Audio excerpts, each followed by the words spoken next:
Coucou tout le monde. Alors, aujourd'hui on se retrouve pour une nouvelle vidéo. D'abord, je me présente, enchantée, dépression. Donc j'ai su que vous aviez entendu parler de moi.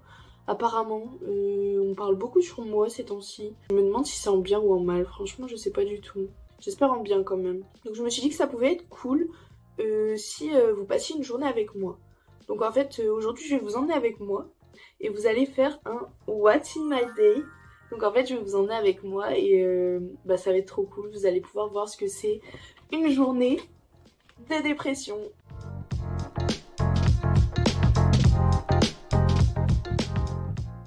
Donc déjà première étape, je voulais vous montrer mon petit carnet de to-do list. Donc en fait on va voir ensemble tout mon programme de la journée. C'est parti. Alors du coup je vous montre déjà à quoi ressemble mon petit carnet dans lequel je fais ma to-do list. Là il est marqué quelque chose, j'avoue que je comprends pas trop mais je trouve que ça me correspond trop bien donc voilà, je l'adore. Et du coup on va se retrouver à cette page là.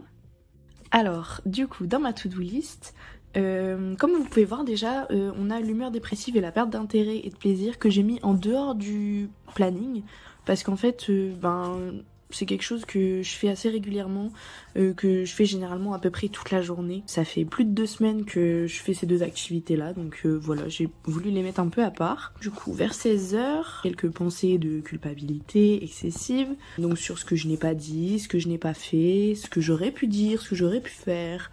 Voilà, quelques petites ruminations sur le passé. À 16h30, généralement, je refais une sieste parce que là, il est 15h17. Ça fera 1 heure à peu près que je serai réveillée, voire un peu plus. Et ça commence à faire beaucoup, donc je pense que je vais me recoucher. Ensuite, généralement, vers 18h, je me réveille.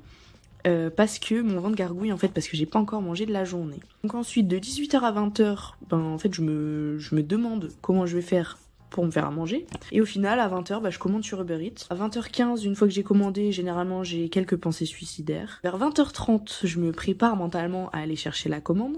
Donc ça, c'est littéralement l'épreuve de la journée, parce qu'il faut descendre les escaliers, dire bonjour à quelqu'un, le remercier, le payer, et ensuite remonter les escaliers. C'est vraiment une grosse épreuve pour moi.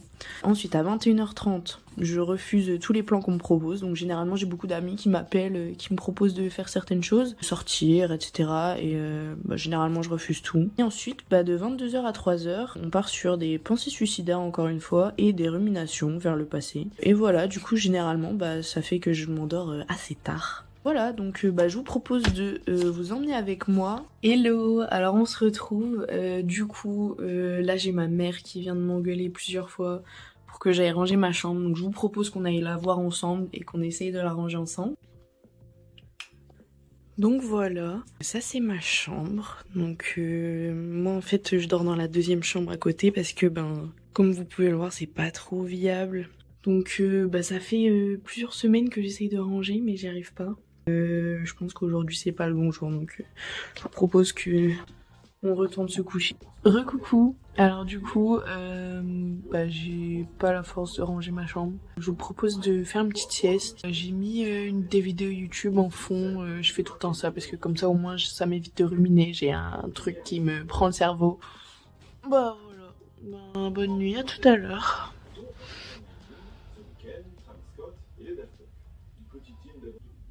Et toi?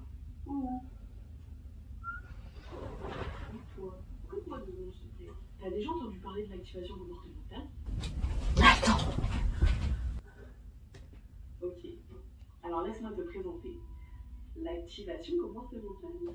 En fait, l'activation comportementale, c'est une thérapie comportementale qui a pour objectif de réduire les symptômes comportementaux de la dépression. Donc comme la boulie, par exemple la perte pathologique de volonté, ou encore le ralentissement psychomoteur, tout ça dans un but de améliorer l'humeur dépressive. Elle est recommandée dans la dépression, notamment la dépression sévère, mais elle peut de manière générale s'adresser aux personnes qui ont beaucoup tendance à procrastiner ou à ruminer. Son principe est tout simple, il repose sur le fait que les personnes dépressives auraient tendance à se désengager des activités qu'ils effectuaient auparavant, ce qui à long terme réduirait la fréquence des stimuli positifs auxquels ils sont confrontés dans leur vie de tous les jours, et ce qui maintiendrait du coup l'humeur dépressive. Ça aurait notamment pour conséquence l'augmentation des ruminations, la baisse de l'estime de soi et une augmentation de l'humeur dépressive de manière générale. Le but du coup de l'activation comportementale, ce serait de briser ce cercle vicieux en essayant de se réengager dans des activités. Le but, ce serait de se reconfronter à des stimuli positifs et aussi de diminuer la fréquence d'exposition aux stimuli négatifs. Tout ça, ça peut se faire de plusieurs manières différentes, notamment en psychothérapie et grâce à des petits outils tels que la planification d'activités ou encore plein... Ok. Écoutez, je suis un peu perturbée de ce qui vient de se passer là. Mais en fait, je crois que je vais rappeler mon psy. Donc écoutez, je crois que je vais terminer le vlog comme ça. Je suis désolée de le finir comme ça, je m'attendais pas du tout à ça. Je pense que c'est le mieux pour moi. Je suis désolée. Je vais appeler mon psy et on se retrouve peut-être pour de nouvelles aventures.